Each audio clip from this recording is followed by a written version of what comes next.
What's up, everybody? This is part 2 of our 5-part series of what to expect. And in this video, it's going to talk about what to expect while your house is on the market. Stay tuned.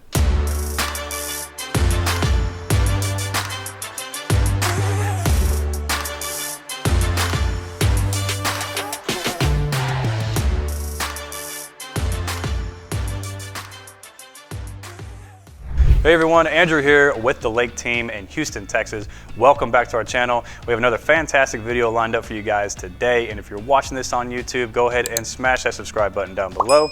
Here at the Lake team, we try our best to produce the best real estate content to give to you guys each and every single week so you can make the most educated decision on whatever that looks like for you guys moving forward in regards to buying and selling a house. And so with that being said, let's go ahead and move straight into today's topic, which is what to expect whenever your house is on the market. So this is part 2 of a 5-part series, and the previous video that we did was what to expect before your house is on the market, and now this one is part 2 of what to expect while your house is on the market. So we've covered up to this point of going live. Now we are on the market, and the next step is receiving showing requests, right? I'm gonna receive them, you're gonna receive them. We use what's called a service called Showing Time. It's a showing service essentially. Right, and the showing time service will then go ahead and respond to requests. So let's say, for example, a buyer wants to request a showing for 3 p.m. on Saturday, right? So at that point, they're going to reach out to you and they're going to say, hey, we have a buyer that's requesting a showing, or buyer's agent that's requesting a showing on 3 p.m. on Saturday. Now this is either done by email, video, not video. This is either done by email, phone call, or text message.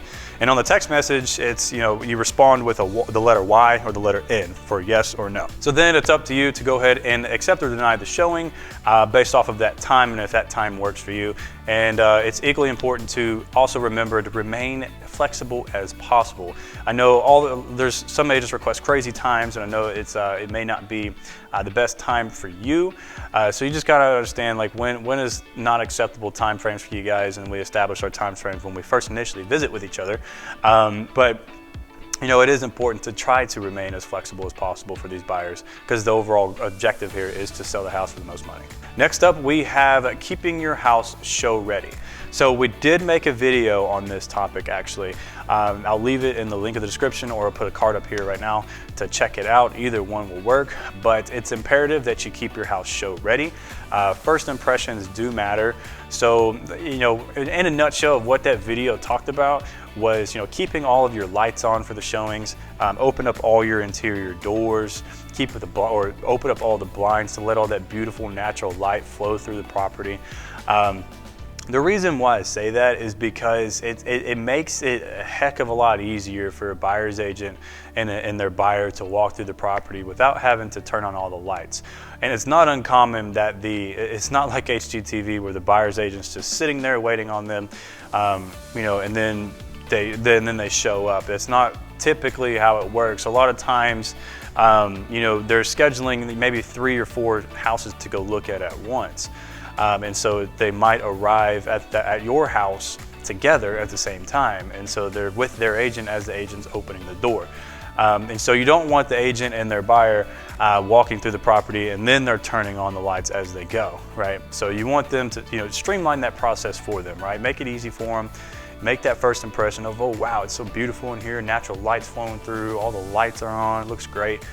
Blinds are open, doors are open. So just keep your house show ready, and then keep it all the clutter picked up. Don't leave dirty dishes in the sink, things of that nature. But we go pretty in depth on that video that I just mentioned, so be sure to check that out as well. All right, next is probably the most discouraging one, is not receiving an offer right away. Right, so don't get your hopes up if you don't receive an offer right away. It doesn't always happen that way. Just because we are, let's say for example, like right now, we are in a seller's market where things are flying off the shelf left and right. But don't get discouraged if this doesn't happen to you. It just means buyers just aren't particularly ready for your house yet. And that could be a number of factors, and only time will tell what that actually means. Whenever we receive feedback, right, is whenever we're going to notice a trend of what buyers they dislike about your property. And then if it's something that's in our control that we can handle, then then we should start talking about that, like, hey, maybe we should fix this, or maybe we should update that. But don't get discouraged if you don't get an offer right away. Sometimes even the best of houses don't sell the first go around for various reasons, whether that be price or condition or location. Just really all depends. And we just need data, right? We need data to figure out what is wrong with the house, what our buyers are perceiving about the house that they like and dislike. So we'll be able to notice trends when it comes to feedback reports. Next up is you want to track, or we all track, I track and you track, is all the showing activity along with all of our view counts online and where we stand within that certain zip code, right? So HAR does a very fantastic job of reporting to us, the seller's agents, is, you know, how does our house stand up against other houses in that market, right? The sub markets or hyper local markets, let's say just specifically to your neighborhood. How is our listing in your house holding up versus the competitors around you? You know, are buyers looking at your house more than they are looking at your neighbors' houses? Do we have, you know, 3,000 views in a week versus, you know, your neighbor's house is only getting maybe 200 views a week? So it's important to pay attention to those types of trends as well. And if we are getting a high volume of people looking at your house, but for some reason no one's actually going to look at it, we have a problem there and we need to understand what that problem is. Moving on, and this is good, this is going to tie into having a problem, right, is don't get upset if, you know, we did touch on this a second ago, but don't get upset when you do receive negative feedback about your house, right? You can fix it, you can fix the problem that someone gave you negative feedback on, or you can move on, right?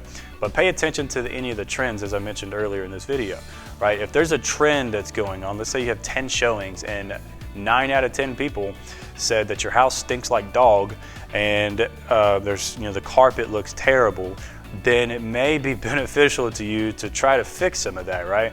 Whether that means shampooing the carpet, replacing the carpet, replacing air fresheners throughout the house, but just pay attention to those trends that could be turning off a lot of these potential buyers and then turning away offers for you guys. And last but not least, we have what's called a price correction. If it's needed to spark additional interest in your house, basically, once we do this price reduction, it's going to hit consumers' inboxes all over again. And then we may be able to tag some of those who just didn't see your house the first time whenever we listed, I mean, within that first 2 weeks to a month. And maybe the buyers weren't even out there yet, but or maybe, for example, they were searching up to $400,000, so they never saw your house because we were listed at $405,000, right? But now, since maybe we were listed of $399,000 or $400,000, now these buyers that have their saved searches set up, they can actually see your property, and then maybe you get that $405,000. Maybe we have multiple offers. Who knows, right? But it's important to you know, determine and evaluate if the listing has become stale, if buyers are no longer showing interest, if view count has dropped, showings have stopped. And that's not a good sign at all, because that days on the market metric is starting to continue to tick upwards, and that's the last thing that you want to happen.